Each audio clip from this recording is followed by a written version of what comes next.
Not everything that comes at us is God's will. We have confusion. One of our biggest areas of confusion in the church is concerning the sovereignty of God. We know that God is all-powerful. We know that He is in charge of everything. But with that, we make a mistake in thinking He is in control of everything.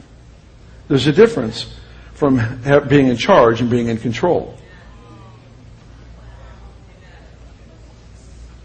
If you think He is in control of everything, then you have to believe that Hitler was His will, that he was just going to work it for His purposes.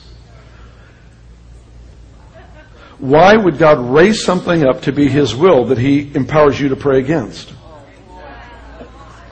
You've got a split personality. You've got the Father working against the Son working against the Father. So you have to understand that God has created a system where humanity gets to live, and through partnership, we get to demonstrate and manifest the dominion of God in the earth. He comes at our invitation because He has released the dominion to us.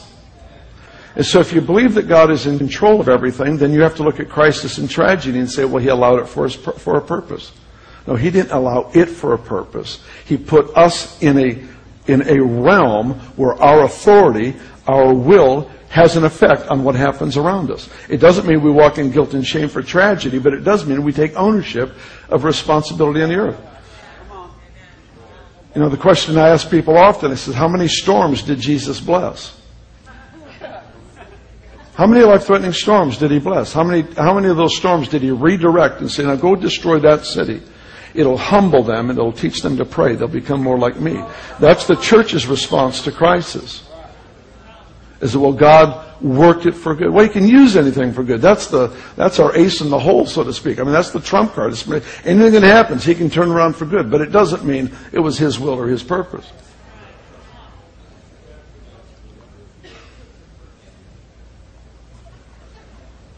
So if the Lord approves everything, then it's really difficult to believe Him to change it. There's an idea that God creates a problem so that He can fix it to show us how strong He is. Listen, He's not an egomaniac. So if God didn't orchestrate the storm, why did it happen? My question is, who did He leave in charge? Who did He give His name to? Who did He give His authority to? Who did He give a model for, an example to follow? He gave us written in Scripture how the Son of God lives, and He said, as the Father sent me, I send you.